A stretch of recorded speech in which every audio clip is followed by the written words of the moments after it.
What is going on, everybody? Welcome back to Red Seat Radio. My name is Corbin. The Red Sox officially take 2 out of 3 games from the Seattle Mariners after winning yesterday's game 2-0. This puts them 8-2 on the last 10 games. It also puts them at 32-29 on the year. And it wasn't easy for the Red Sox in this series. They made it difficult on themselves. The Mariners definitely did not go down without a fight, but they ended up pulling out with the win. So that is what we're going to talk about today. We're going to talk about everything that happened in this Mariners series, good and bad, but we're also going to talk about why this West Coast road trip was so important for the next couple of months in this Red Sox season. But before I get into that, do me a favor, make sure you guys have hit that subscribe button if you haven't already. We talk Red Sox content almost every single day, and we're also only about 250 subscribers away from 1,500, so help us get there by hitting that button. Also, make sure you guys are hitting the like button on these videos, as well as it does help out these videos a ton, and it would mean a lot to me.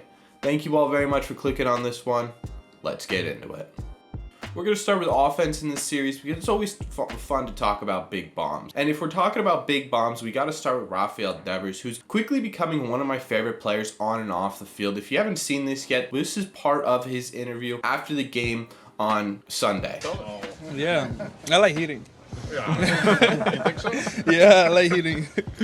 It's just so much fun to watch him both on and off the field. On the field, though, he did exactly what Rafael Devers usually does and hits tanks. He had 2 of them in this series, one in game 2 and one in game 3, that ended up being the deciding factor for the game. We also got to talk about JD Martinez, who also had 2 home runs in this series. He had one in game 1 and one in game 2, and he looked fantastic at the plate, which is great to see. I've been saying for a while that he's due for a big fly, and he is very, very hot right now, and that should scare the hell out of every opposing pitcher in the entire league. If JD Martinez can combine his power with the contact that he had this year, he's going to be one of the most menacing hitters in the entire game. Bobby Dahlbeck is also kind of a feared hitter right now a little bit. He had 2 home runs in this series, in game 1, in game 2, and they're both pretty clutch home runs. And over the last 15 days, Bobby Dahlbeck has an average of 283 with 4 home runs. So this is fantastic news in my opinion. One, because it kind of shuts up all the Bobby haters for at least a couple of series, because you can't argue with statistics. 2, because there are guys on this team who are battling through stuff right now. So for guys like Bobby Dahlbeck to step up in big spots and do what they need to do to get runs across the plate and help this team win is huge in the grand scheme of things.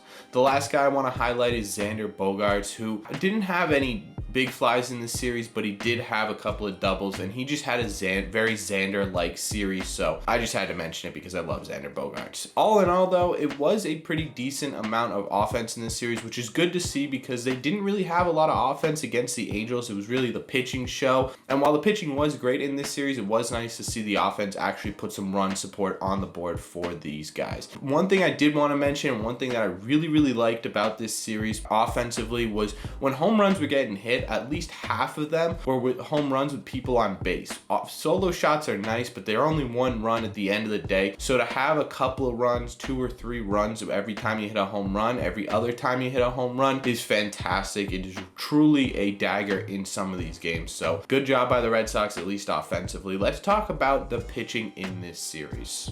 The pitching in this series was a little bit up and down. You had Rich Hill start game 1, and he actually had a fairly decent outing. He went 4 1/3, striking out 6 and allowing 2. The only problem I have with Rich Hill's outing is that with the injuries that are going on right now, and obviously this happened before Valdi went down, and I think actually Whitlock went down too, but I would like to see Rich Hill put those stat lines up, going 6 1/3 innings, something like that. It's very risky, but in my opinion it needs to get done if we're going to get through these injuries. Michael Wacha got the ball in game 2, and he was a little shaky actually. He went 4 1/3 also, but he had 8 hits, 3 allowed, and only struck out 3.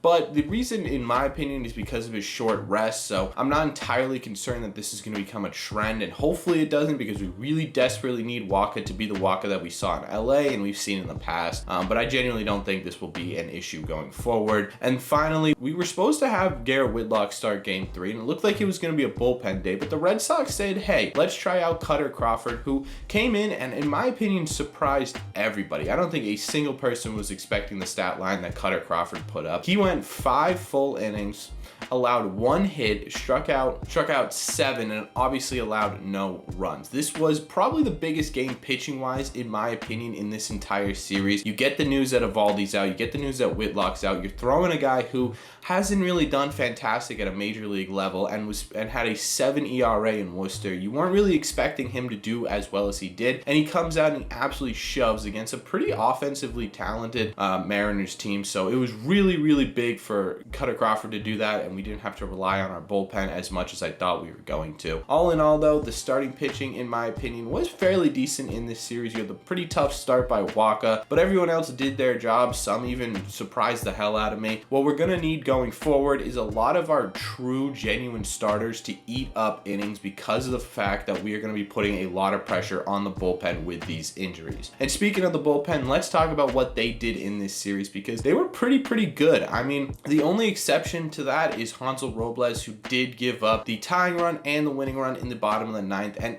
it's gotten to the point now where I do not trust Hansel Robles at all in the bottom of the 9th inning. It seems like every time he goes out there with a 1-run lead, it's game over for the other team. So Hansel Robles, obviously, that's been a trend that I do not like, and I'm not entirely sure why we keep putting him into super high leverage situations. It never goes well. But for the rest of the bullpen, they were phenomenal. You got 1 run let up by Matt Strahm in one of these games, but you still end up winning it. And so his other outings were pretty lights out. You had Schreiber with lights out outings, you had Danish, you had Diekman. All these guys did their job to perfection. And one guy I do want to highlight but not talk about a lot, because we are going to be making a whole video on Tanner Houck and his future roles on this Red Sox team tomorrow. But for today, I just want to say, because this is the recap, that he got his first 2 saves of this season, and he looks pretty damn good as a closer. And that's where I'm going to leave it, because I think we're going to make an entire video talking about his role tomorrow. But all in all, if the bullpen can play like they were playing in this series for the next 13